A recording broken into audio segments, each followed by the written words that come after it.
Hello, hello, hello, hello, hello, hello, hello, hello, hello, hello, hello, hello. Good morning. Good morning. Welcome to the show. Welcome to the show. Waiting for everything to go live here. I can see that one thing is up. Up. We're up. Wake up. What's your foot a little shake up? What's your foot a little shake up? Good morning. Let me clear my throat. Good morning. Welcome to the show. Today is November 10th, 2022. It is the first day of the rest of our lives. Today's that day. Today is a day, the day. Today is Today is the day that I share. Also, this is the Inside the Mind's Eye AM radio show. Thanks for joining.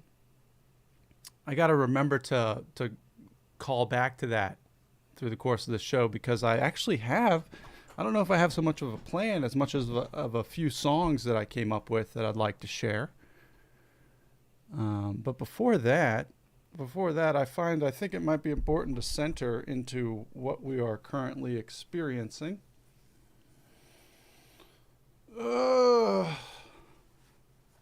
What we are currently experiencing, and I was on the phone with a friend yesterday, and he was like, I don't know what you mean by consciousness when you say consciousness. I don't know what you mean. And I was like, well, I mean, it's the opposite of unconscious. It's very simple. It's the opposite of what it's like when you're in surgery. Okay? So, consciousness. It's the first thing I'd like to point at, what we are experiencing. If you're listening, if you're hearing, if you're here, this, whatever this is the only place we'll ever be. So I'm having a conscious experience, which means I'm privy to stimulation in my environment. I'm privy to thoughts and emotions occurring. And I'm privy to movement and motion, privy to the activity of life as it occurs. So consciousness, recognizing that all this is occurring, is essentially the meditative state. And I've started to see, and I've wanted to talk about this. This next thing, I've been wanting to talk about this, and I didn't know when I would. I guess it's now. But I want to talk about what happens when we think about things. When we think about things throughout the day. Really, what seems to happen as we think about things is our thoughts paint, like paint our experience in our environment. So, like, the example would be if I'm looking out the window right now, and I see a tree. And I start to decide what that tree is or what it represents to me. I've begun to paint. It's the same thing when I see a person in my environment, or I encounter an old friend or anything, whatever may happen. I see a bit of news that affects me in a certain way. My thoughts will start to paint what that means, what it means to me. What it means to my experience and my worldview, my point of view of whatever may be occurring. And I think it's important to recognize that we're painting all day long the canvas of our lives. And there's a book, I really, really, really like this book. It's called, I don't know if it's a book or if it's like a worksheet book thing. It's called A Course in Miracles. And it was written by a lady, a doctor, and she had an experience where she felt, this is kind of crazy, she felt that she was channeling truth, that there was an entity within her that was expressing truth. And so she wrote, or I can't say that she wrote it, this entity wrote this text through her, and it's called A Course in Miracles. And every day there's like an exercise you can do. There's a couple paragraphs, and it like tells you to think about this and play with this idea throughout the day. And, I got through like 35, 40 days of doing it every day before it dropped. But it's, it's still good. I'll go back to it every now and then, just check it out. But one of the things that was written in that text that has proven to be true in my experience is it said something like, the moment you stop trying to decide what life is and who you are and what this is, the moment you're able to let go and let reality create itself, let the world and life build and move itself through you, if you can do that, this is what the book said. It says, if you can do that, it will create a life better than you could ever imagine. And that has proven true in my experience. The moment I put down the paints, when I put down the paints of what I felt and thought about the world and me, who I am, and all that stuff, the minute I could put down the paints, things started to create themselves in ways that I couldn't have possibly imagined.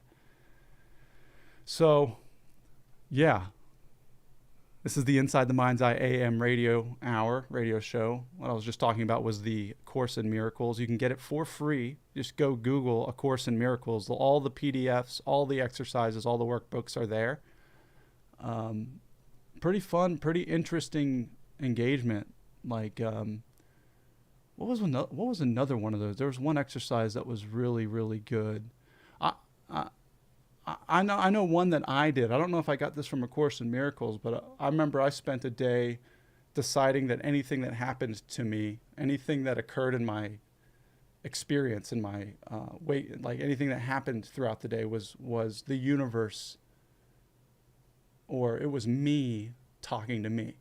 So like the example would be, I had a friend who would always get on my nerves, and he would start telling me things and like giving me advice or just sharing with me. And I didn't want to hear from him. I was just like, I had created a character of who he was in my head, and it didn't matter what he would say.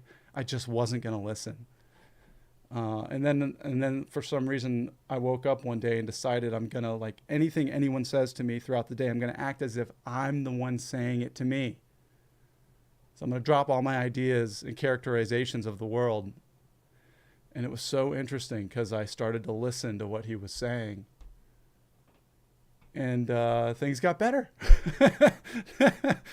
And it's an old kind of an idea, but like Alan Watts talks about it all the time, the world as self. I read something on Twitter this morning that was really good. He said, don't think of having a soul in your body. Like, don't think of like there's like a soul in my body. Don't think of it that way. Think about the body being in the soul. And that's the world as self, that we are what we are experiencing. And Carl Jung has a whole philosophy, psychoanalytical philosophy about this, about the unconscious. That the things that appear in our material reality, are representatives of our own consciousness as a unified source, as a unified expression of being. Anyway, heavy, heady stuff. I'm sorry, okay? I'm sorry. I feel like I might have shared too many ideas that we can't really think about these things because there's too many to think about. But if you just joined us, glad you're here. This is the Inside the Mind's Eye AM radio show. It's early in the morning. We're waking up. It's November 10th. I got a song selected. It's on the back. Oh, I didn't even make my screen big here. Whoops. So we got a song. This song I heard for the first time in a documentary called Wild Wild Country, about Rajneeshpuram. It's a yogic city developed by. Here, I actually have his picture. Here we go. This is Bhagwan Sri Rajneesh, who later became Osho.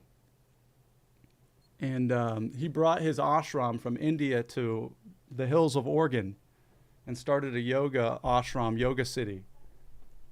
And the documentary is about the trials and tribulations, the clandestine activities, and the fallout of what occurred in Rajneeshpuram back in the 70s, I think, 70s or 80s. And I heard this song during the documentary, and it was one of those moments where you just got to like pause it, get your phone out, like hold it to the camera, hold it to the video, try to figure out what it is. Great documentary, highly recommend it. So glad you're here. We're going to go ahead and go into the song. This is Kevin Morby with his song featured in Wild Wild Country called I Have Been to the Mountain. We got a little bit of an intro here. I'm going to take my camera off while we watch the video, if I can figure out how to do it.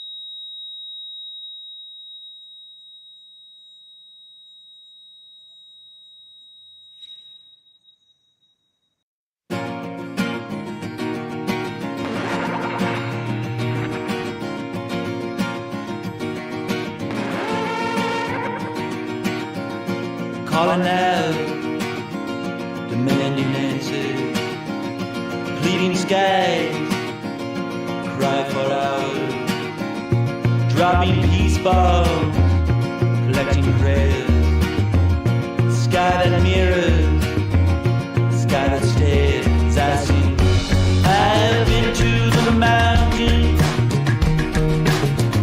and I walked on the shore.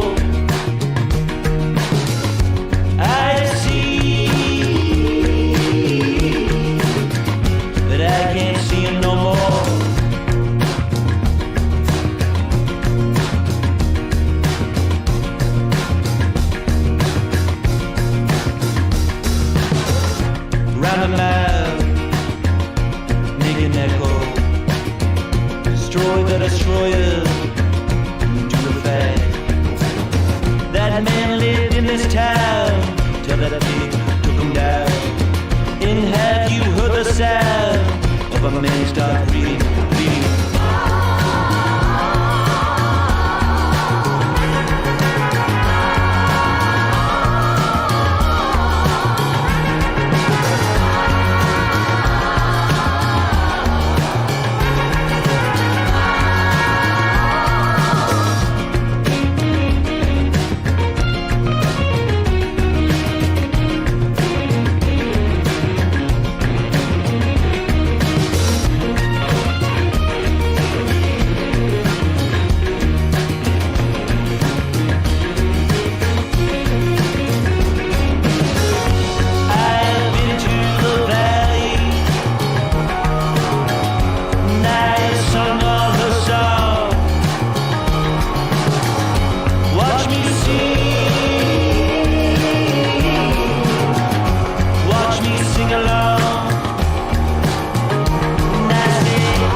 I've Been to the Mountain by Kevin Morby. Well, my first thought is he must have had like a near death experience or like a near life experience.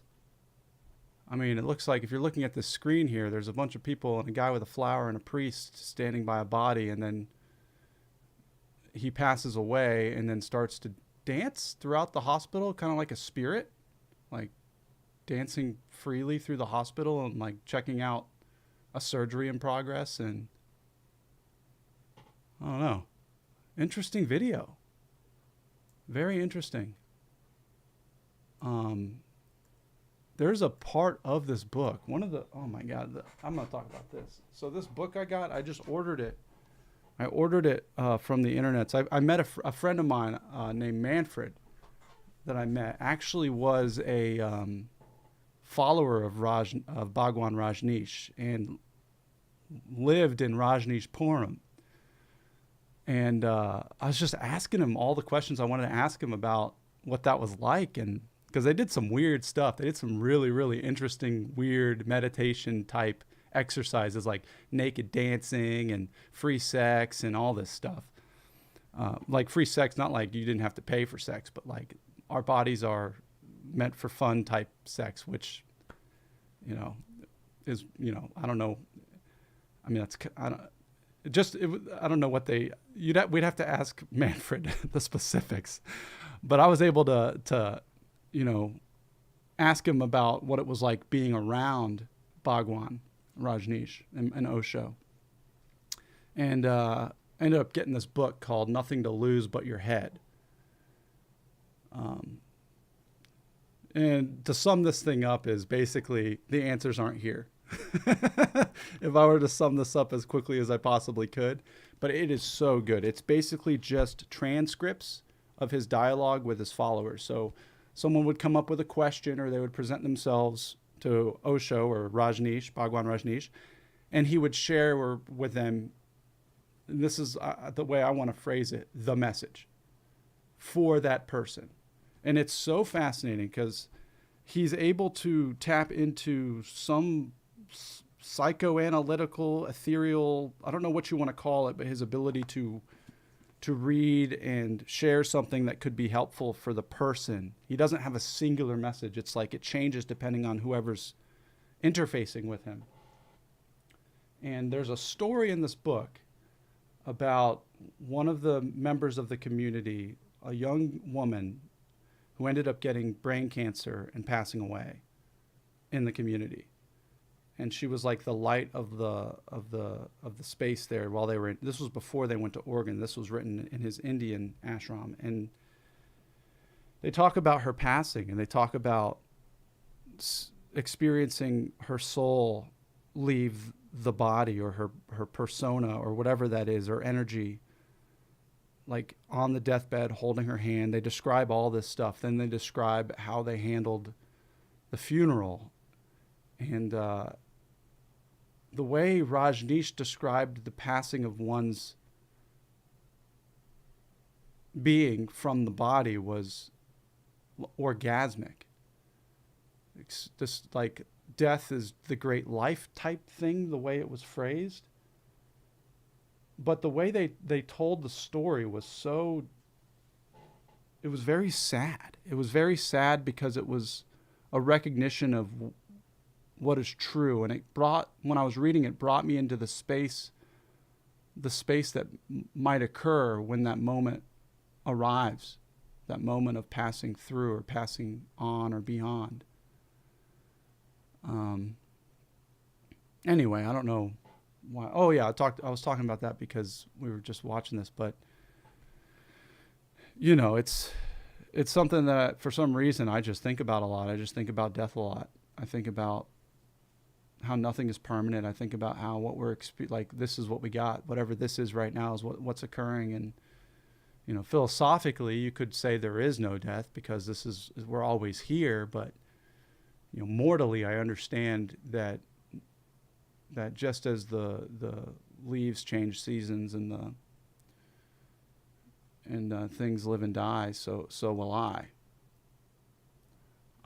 But one of the things that I've always wondered and pondered about the gurus and the mystics I've studied is their A lot of them have the ability to recognize when that's occurring, and it's almost as if they choose to leave their body.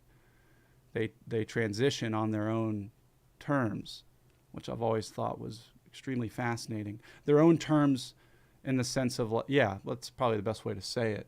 Their own terms in the sense that they are embodying the awareness or embodying the totality of experience itself. So they're in tune with what nature is. So they're able to recognize when a shift is occurring and they're leaving the body. But, morbid. Welcome to, it's morbid time. It's morbid time here at the Inside the Mind's Eye AM radio hour. Thanks for joining. Thanks for listening. I got a little dark there for a second. Let's see what we got here.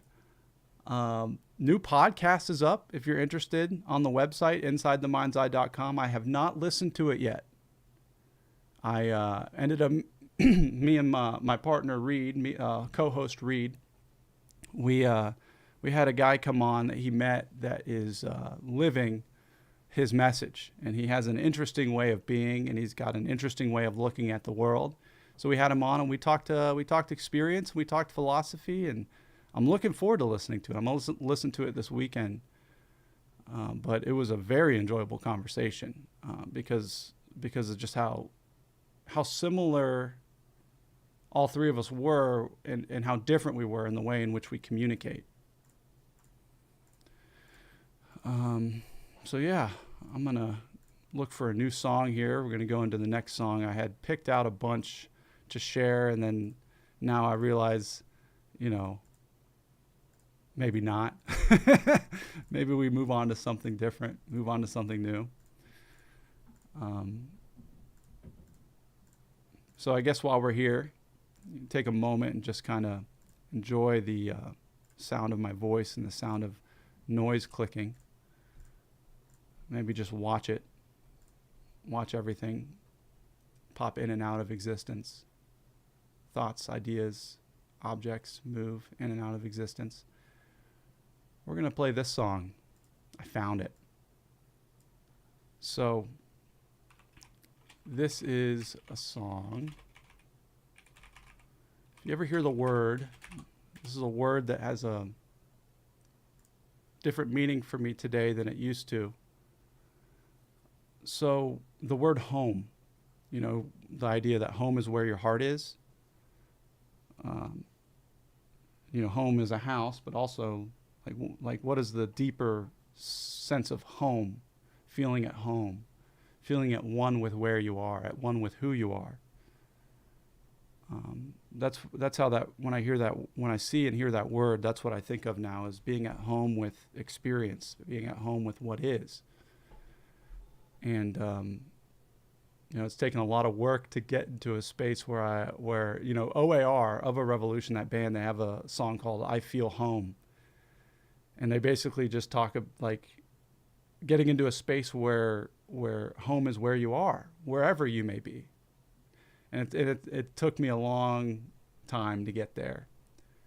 And this is one of the songs that I've listened to a bunch, and it helped me feel that space when I didn't know how to access it within myself. So let's play it. This is LCD Sound System with their song, You Know What? And I'm looking at it. It looks like it's a pretty long track, so this will be the final song of the show. Thanks for joining Inside the Mind's Eye AM radio show. And we'll be back hopefully tomorrow. Enjoy.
everything, though everything was never the deal.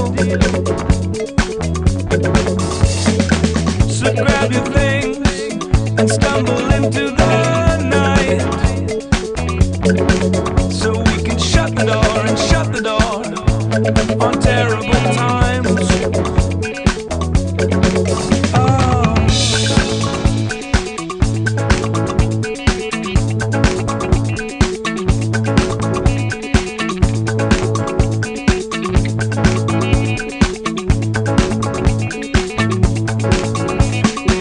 Yeah, do it right and head again into space, so you can carry on and fall all over the place. This is the trick, forget a terrible year, that we can break the laws until it gets weird. And this is what you waited for, but under lights we're all unsure. And so tell me, what would make you feel better? As night has such a local ring, and love and rock are bigger things, and you know it. Yeah, you know it. Yeah, you know it.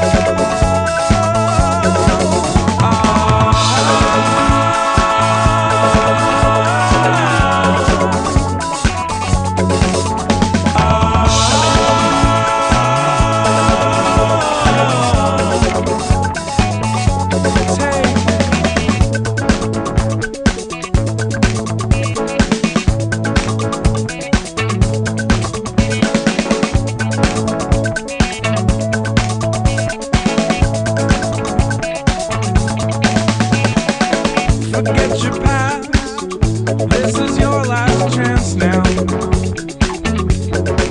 and we can break the rules like nothing will last.